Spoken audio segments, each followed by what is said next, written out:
다음은 김영환 의원님. 네, 오늘 처음 와서 고생이 많습니다. 네, 네, 분위기에 적응을 질문하세요. 못하고 있습니다. 저기 기재위 국민의힘 의원님들은 되게 점잖으신데 여기 시끄러워서 죽겠네요. 저 증인, 송석점이 가만히 계세요. 저 멈춰주세요. 하세요. 예. 의뢰 그러려니 하고 그냥 하세요. 예. 저 최상목 증인, 제가 헌법 87조 2항이 뭐죠? 국무위원은 대통령을 보좌하는 역할이죠. 네, 그렇습니다. 네, 대통령이 지금 파면됐어요. 그럼 보좌를 어떻게 한 거예요? 최소한의 도덕적 책임은 지금 있는 거예요. 윤리적 책임은 있는 겁니다. 그렇죠? 자, 아까 탄핵 소추 비용을 국힘에서 얘기했습니다. 국민의힘에서 4억 5천.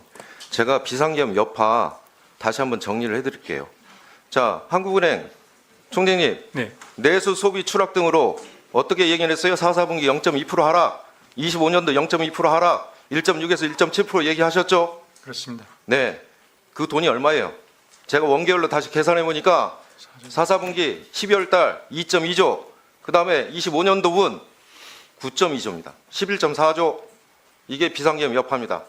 죄송하다고 해야 되는 거 아닙니까? 부총리?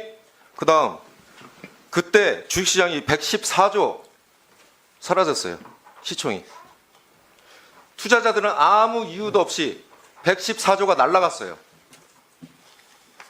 장관으로서 금융위원장, 금감원장, 비상계엄 여파로 114조가 서민들의 꽁꽁 묻어둔 주식에 묻어놓은 돈들이 사라져 버렸어요.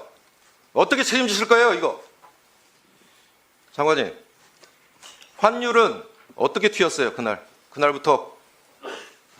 그날 1,402원부터 시작해서 계속 올라갔었습니다. 네. 60원, 70원까지 올라갔잖아요. 네, 그렇습니다. 자, 작년 23년도 국채, 미국채 매입할 때 국채 투자하기 가장 좋은 때예요.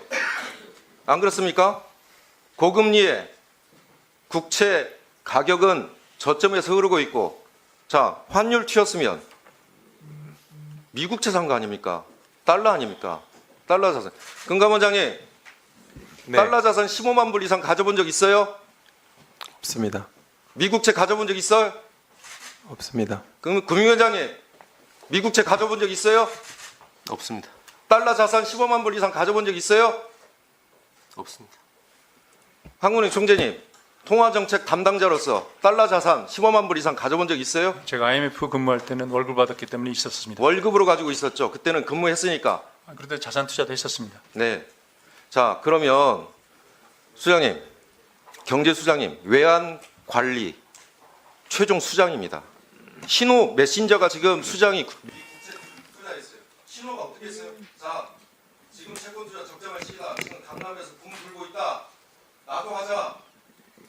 이런 신호 보내주는 거 아니에요. 외환관리 당국자 이해 충돌이에요.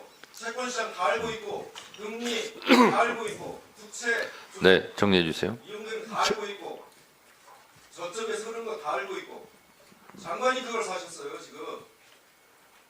자, 환율 튀었을 때 손뼉으로 박수 쳤어요? 아니면 외환시장 안정하기 위해서 자기 직무에 충실하기 위해서 했습니까? 둘 중에 하나를 했을 거 아닙니까? 저는 의원님 저 답변 좀 하겠습니다. 네, 이거 시간이 답변하세요. 네, 네. 네, 뭐 이 부분에 대해서 제가 굳이 말씀을 하시니까요. 제가 2018년부터 가지고 있던 외화 예금으로 외화 국채를 산 겁니다. 그렇기 때문에 제가 환율에 대해서 이득을 본 건 없고요. 다만 이 부분에 대해 자, 제가 그러니까 들으세요. 그렇습니다. 네. 지금도 가지고 있잖아요. 자, 김영환 의원님, 그러면 질의는 끝났고요. 답변 네, 시간만 하겠습니다. 보장하겠습니다. 네, 그래서 이 부분에 대해서 그 외의 일부 아까도 말씀드렸듯이 이 부분에 대해서 안타깝게 생각하고 공제의 무게감을 느낍니다. 다만 이 부분들은 제가 제가 국채를 가지고 있다고 해서 제 의사결정에서 공직윤리상 제가 어떠한 것도 거기에 준수하지 않고 한 적이 제 공직생활 40년 동안 없습니다. 그리고 민간에서 가지고 있던 외화, 제가 민간에서 네. 해외 나가서 해외에 1년 있었습니다. 그때 들어오면서 네. 생긴 외화하고 여러 가지 것들을 해서 우리 아이들 유학준비생을 가지고 제가 가지고 있었던 외화 예금입니다. 근데 자, 제가 공직에 알겠습니다. 취임했다고 그걸 팔아야 되냐는 이슈가 있을 수는 있습니다. 자, 그냥 가지고 있었던 게 제 최상목 잘못이라면 잘못인데 장관님. 제가 그 부분에 대해서 뭐라고 말씀드릴지 모르겠습니다. 자, 됐습니다. 알았다. 최상목 장관님, 아니에요. 그 외화 상태였습니다. 계속. 다른 분들은 팔았습니다. 서영기 의원님 본인한테 지금 질의 시간이 아니잖아요. 그 외화 상태였어요. 자, 장관님 잘 들으세요. 네. 잘 들으세요. 국회의원들이 타고 다닌 차량이요. 외제차 보신 적 있어요? 보신 적 있습니까? 없습니까? 지금 300명 국회의원 차량은요. 단 한 대도 외제차가 없습니다. 다 국산차예요. 그거는요.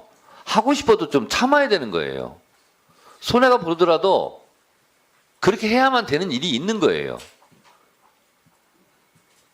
아니, 미국채 뭐 투자한 거에 대해서 일반인이라면 누가 뭐라고 하겠습니까?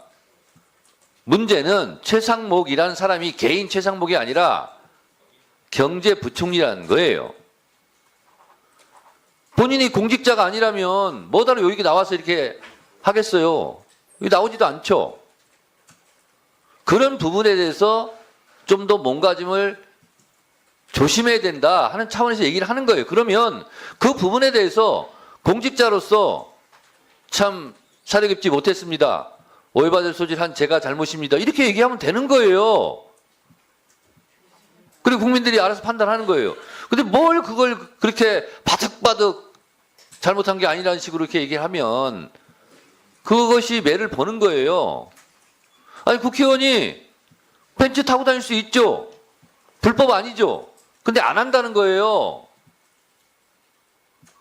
그런 점에 비추어서 제가 계속 같은 이유를 지적하는데 공직자로서 개인적으로 억울한 부분이 있고 손해보는 부분이 있을 수 있죠. 그게 공직자예요. 그런 부분에 대해서 왜 이렇게 사려 깊지 못합니까? 질문한 답변 태도가 답답합니다. 그래서 제가 다시 한번 말씀드리는 겁니다.